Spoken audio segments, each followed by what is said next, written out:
This week on Arizona Illustrated, the last helicopter out is in Tucson.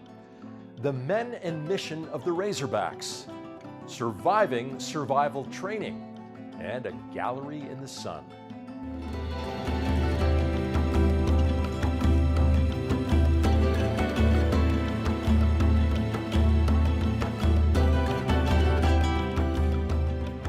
Welcome to Arizona Illustrated. I'm Tom McNamara. This week, PBS's American Experience will be broadcasting the Academy Award-nominated documentary, Last Days in Vietnam. Now, the film chronicles the final weeks of the Vietnam War, when American servicemen and others began the difficult mission of evacuating as many family members and friends, many of whom were South Vietnamese, as possible before Saigon fell to the North Vietnamese. The last helicopter to leave the U.S. Embassy on that last chaotic day is sitting quietly at the military boneyard at Davis-Monthan Air Force Base in Tucson.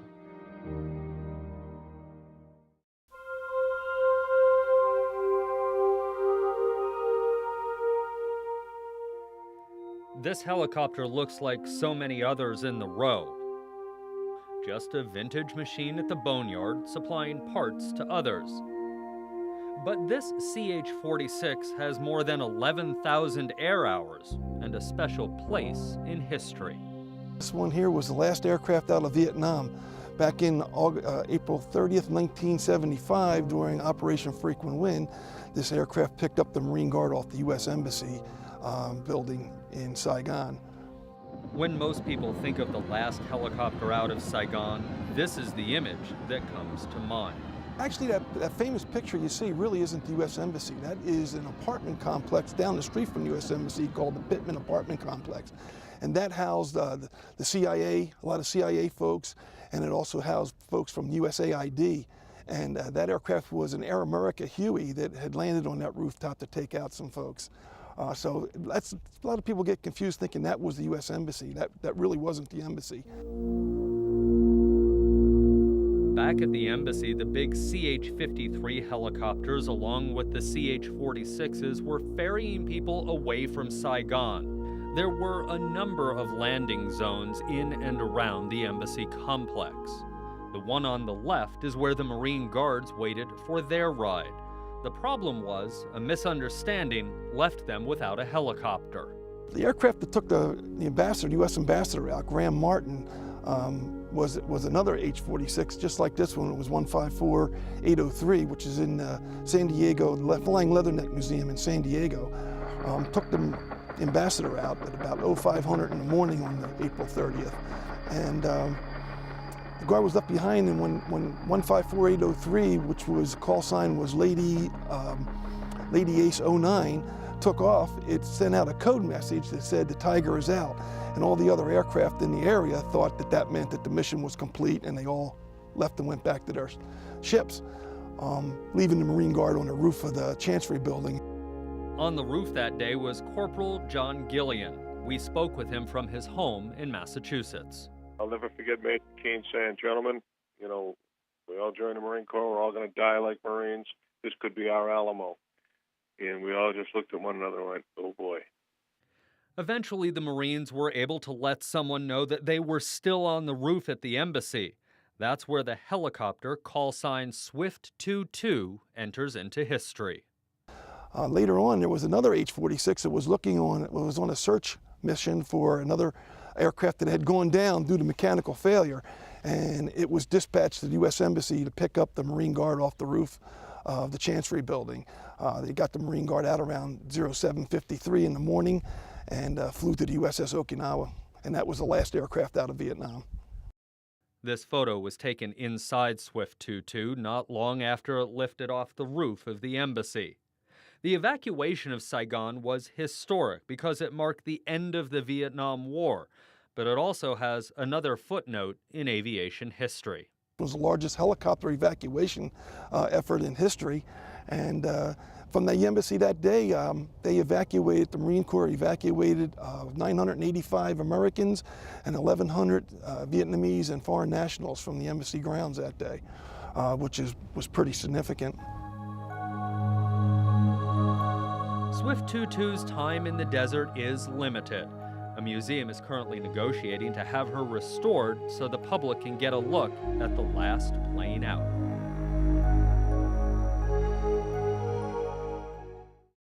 To see Last Days in Vietnam, tune into American Experience Tuesday, April 28th at 9 p.m. on PBS 6 and again on the World Channel on April 29th at 5 p.m. Vietnam was the first war where the United States used helicopters extensively in combat. While he left before those final days, local filmmaker Jason Stone flew helicopter rescue missions in Vietnam and had some harrowing first-hand experiences with the Army's 120th Helicopter Gunship Unit, the Razorbacks. The Shadows of Men is a documentary tribute that Stone produced about the men and the mission of the Razorbacks. The kind of missions we flew, 95% of them were hot missions. Somebody on the ground was in pretty big trouble. Well, they wouldn't have called us to start with. So when we get there, all the bad guys on the ground, they don't want to see us coming. They don't like us. They know who we are, and they're trying to kill us, and we're trying to kill them before they can kill us. My job in Vietnam was air rescue, to try to recover pilots that had been crashed or shot down. And on one particular mission, when we got to the scene, there was 3 survivors, and there was only room for the medic, and so they left me and another guy on the ground. We're starting to get surrounded by this local VC village, and all of a sudden over the treetop came these 2 Army gunships, and they just flew right at them, and they covered us until my outfit could come back in and pick us up. On the way back, I asked the pilot who that other crew was, and he said, well, that he had called the Razorbacks to come in and cover us. So that was how I got to know the Razorbacks. When we got brand new aircraft, we needed new call signs from what we had before. Since no other armed helicopter platoon had that name, and it was a great looking patch, we picked Razorbacks to be our call sign. One of the individuals I was shot down with, Bill Stribling, he had been a grunt before he got into the Razorbacks. Having lived a tour hot and nasty and wearing the same clothes for weeks at the time, when I'd see these door gunners come in to pick us up, I noticed they wore clean fatigues and were shaven and all that, and that looked pretty good. So I thought I wanted to try that. So when my tour was up, I extended for this particular helicopter company. And one of his comments that's in the documentary was, when you're on the ground, you might get in skirmishes now and then every month or so or whatever, but in the Razorbacks, it was virtually on a daily basis. The adrenaline high, I guess you would call it, of actually shooting at someone who's shooting at you. It's exhilarating, but very addictive, where you think, man, next time we get, I can't, you go out on a mission and nothing happens, you're let down. You come back and you're almost depressed. We wanted to be in combat. I mean, a lot of guys said we were crazy, and I didn't think we were crazy. That was the mission. I mean, and we loved doing it. When I was in Vietnam, I became very interested in photography, and I started shooting a lot of black and white photography. So I thought I'd make a little short piece using those photographs, and I asked if they'd mind if I did some interviews. Once I got into the documentary, I really couldn't deal with my own issues, so I just put all that stuff to the side. Otherwise, I probably wouldn't have made the documentary. And so I just refused to kind of go into that realm and just focus on the project that I had. It got to be that was a unit you extended for, or you did a second tour with. A little saying up on the wall, we'd tap it as we go out the door. It said, "Razorbacks go where angels fear to tread." And I got to the point where I was believing that. After the war, they kind of a few of them kept in touch, and then they started having reunions, and it kind of grew from that. And in the documentary that I did, I interviewed 22 members from that whole course of 8 years that the platoon existed. And it was a brotherhood. I was always surrounded with good people when I was over there. Never had to worry about them. Never had to watch my back. I always had somebody to watch it. I'd watch theirs, they'd watch back. There was a lot of things that affected my life in a positive way. And one of them was the people that was in the Razorbacks that I got to work with. I guess positive is one word, but profound might be a more better word for it, because war is such a profound experience. I can't really necessarily say that the Vietnam experience was, a lot of the guys came back with positive things from it, because most of them had issues to deal with PTSD and that type of thing, but the reunions helped quite a few of them.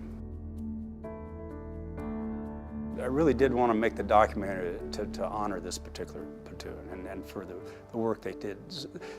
So often in combat and other aspects of our life, people who do extraordinary things go unnoticed, and in a way the story that they experienced over there is a story that they're experiencing today. It's a universal theme.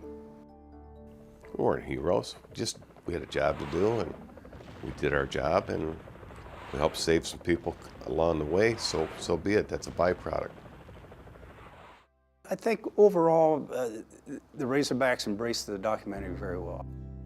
I haven't really heard any bad things from it, because it basically, I try to tell it, as I said, in their own voice. So I really didn't editorialize on the documentary at all.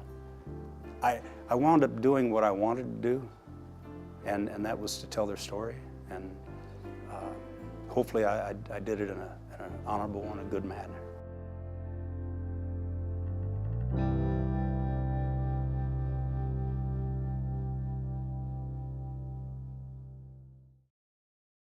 You can find out more about the documentary, The Shadows of Men, and contact Jason Stone at this website, theshadowsofmen.com. Like what you see on Arizona Illustrated? Visit our webpage at azpm.org to watch and share videos from this episode. You'll also find stories from future programs, an easy way to submit your own story idea, an archive of past episodes of Arizona Illustrated, and you'll find everything you need to stay connected with public broadcasting in Southern Arizona. azpm.org. Presently, there is an ongoing series of deployments out of Davis-Monthan Air Force Base in support of an effort entitled Operation Atlantic Resolve. All this in response to Russian intervention in the Ukraine and ISIS incursions in the Middle East. In fact, DM deployments have more than doubled since last year.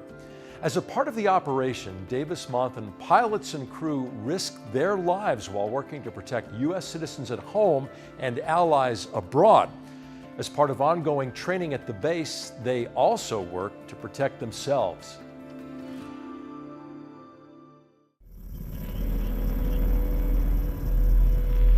Afghanistan. A pilot has been shot down behind enemy lines.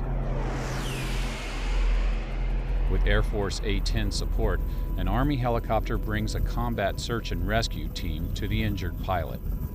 That is the scene playing out in the air and on the ground in Ruby, Arizona, 75 miles south of Tucson. In the homeland, survival training for these wartime missions is ongoing.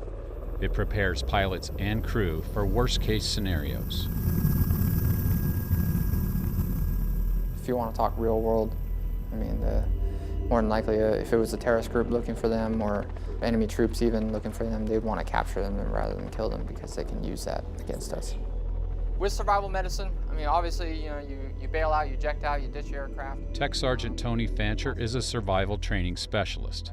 He teaches airmen how to survive alone under adverse conditions. The program is known as SEER, or Survival, Evasion, Resistance, and Escape. Every 3 years, those who are at high risk for isolation must recertify in this program. Well, this week, I mean, it's been full bird colonels to, all the way down to A1Cs, and it's usually that way each month. It'll be a big array of different ranks, whether it's enlisted or officer. Mainly the reason why we have this is more of an insurance policy, so they have a means to be able to get back home with honor and in good health. One of the airmen recertifying is Staff Sergeant Whitney Levering. She is a cryptologic airborne linguist. Her language specialty is Persian Farsi, primarily spoken in Iran and Afghanistan. Her work happens in the air, on this plane. The EC-130 Compass Call is a jamming platform. We deny and degrade and disrupt a lot of the enemy communications. And that communications part is where the linguist falls into place. But it's not just about us. We also work with a mission crew supervisor who works closely with the electronic warfare officers. All together, we work as this one unit. Don't forget feet apart. Okay? Today, Levering's plane has been hit by enemy fire. She's parachuted from her plane and landed in an unknown body of water. With any stressful situation, your mind gives you a block, and it really impacts how you're physically reacting to something. And so by doing this water survival training, it allows us to take a step back and to actually see how much stress is putting on you and the ways that you can manage that and then react accordingly. Sergeant Fancher sees this training as a kind of practice run, a way to prepare airmen in harm's way how best to react, respond, and return home. You hear people like during active shooter situations, where you hear about people freezing, that's where they go over that stress curve and they're like, I don't know what to do, so I'm just like frozen, and frozen with fear. Incorporating that stress inoculation with these guys, that actually helps them to overcome that fear. SEER training includes classroom work, where pilots and crew are briefed on previous missions and what did and didn't work. There are lighthearted moments that break the mood, but they all know this is serious business and people's lives are at stake. From the classroom, they move into simulated parachute jumps. Most aircrew have never jumped out of an airplane before, let alone did it from an in-flight emergency or their plane being shot down. In this case, the C-130 guys, would be bailing out, and they need to know what their actions are under canopy. All right, so you hit, tuck. The training continues on a rainy day in the desert. It's probably getting down below 50 degrees. They're going to be wet. They're going to be really wet out there. November, Papa, how copy? The scenario that I set up for them was, they were shot down in enemy territory. Now they were evading. First thing they want to do is make sure everyone's okay. Some of those pilots would be by themselves, and then gather any equipment that they want to take with them, and then they get out of Dodge. They want to break contact with that spot as well as the enemy, putting time and distance between them. At that point, they want to just try to find some concealment so they can calm down and assess their situation, maybe drink a little bit of water, and then start performing the actions they need to do to get home. If you're just running through the woods willy-nilly and not really paying attention, you're going to run into another enemy patrol and get captured. And sometimes they fail, putting a finer point on what could happen if they are captured. Sergeant Fancher is the enemy in this scenario. I see you! Come out! Is there more than you? Fancher breaks down the flaws in the airman's attempt to remain concealed. Yeah, you were out in the open. I mean, it's pretty open right here. Maybe using some of those low-lying spots right there. Some of those, you got some trees back there. 10-year veteran Sergeant Tony Fancher has deployed as a SEER specialist on numerous missions, training U.S. servicemen in conflict zones on contested ground. I hope they take away that, this could happen to them and that they're not invincible. There's a few pilots out there that I know, they think this will never happen to them. But that history has shown, that we go to war with someone, more than likely this will happen. The history of war does bear that out. Fancher wears a permanent reminder on his skin. This is a tattoo that represents POW MIA. There's a guy in a box here, you can see his head and a blindfold right there. I actually got this picture off of a book called Survivors. It's about several POWs in Vietnam. It reminds me of why I do this job. The aircrew, people who are at high risk, they get captured, they could become POWs. All right, So we got warmth right here, right? I've thought about it, and it's definitely a scary thought, but going through this survival training, it gives me a little more of a comfort and confidence, I guess you can say, and at least I have a direction of what I should do. Sergeant Levering's last deployment was to Bagram, Afghanistan, where her unit provided communication support to special forces on the ground. She joined the Air Force primarily to gain experience and fund her education. Whitney Levering got much more than she expected. You're really close. I mean, we go through this survival training together. We go through a lot of training together. There's only so many crew members on the plane, and so you get to know each other very, very well. And it's like a little family while you're flying. And you know everybody's quirks and their flaws and their strengths, and it gives you a sense of belonging. And I think any person in a career or in their life wants to feel part of something that's bigger than themselves. And the Air Force has really given me that.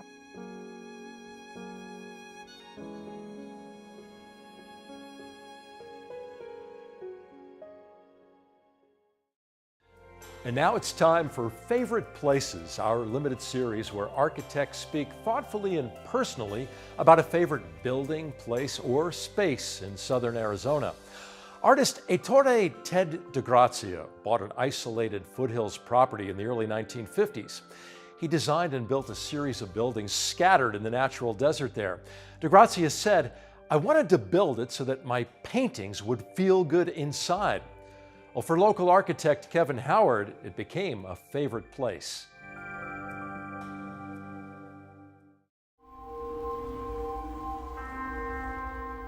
I was 5 when my kindergarten teacher taught us about the great artists of our time. One that captured my imagination was Ettore or Ted DeGrazia. When a visiting aunt gave a glowing review of one of my drawings, I simply remarked, "It's not as good as Ted DeGrazia." I didn't think about his work in the years that followed until, after some time in California, my wife and I returned to Arizona to attend the College of Architecture here at the U of A. We moved with our 3 children into a townhome across the street from his Foothills studio.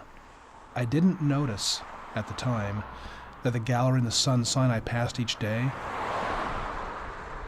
was connected to the famous artist.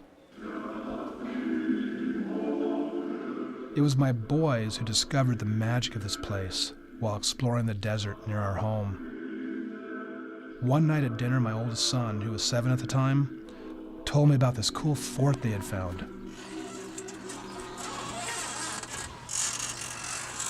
A Saturday exploring DeGrazia Studios became a family event. What I discovered there was beyond expectation. The textures, the colors, the whimsy, everything a building isn't supposed to be was all there. Unencumbered by the rules, this master artist had intuitively and vigorously incorporated raw material, use of light, forced perspective, and scale in a unique way. To call it a mere building doesn't seem quite right. It is a place in the desert, a retreat. I have returned there over the years to remind myself that the only limitation is our own imagination. There are other places in Arizona like it, such as Montezuma Castle, Arco Santi, and Frank Lloyd Wright's Taliesin West. Gallery in the Sun is one that we call our own right here in Tucson. It stands as an example of the sense of desire within us to create a place in the world where we feel at home and can be inspired by our surroundings.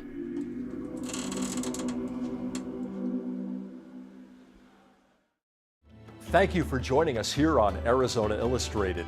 Next week, an attempt to harness the power of the internet to understand and treat Alzheimer's. The story behind Arizona's Rough Riders.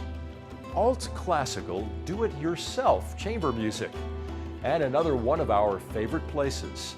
I'm Tom McNamara. See you next week.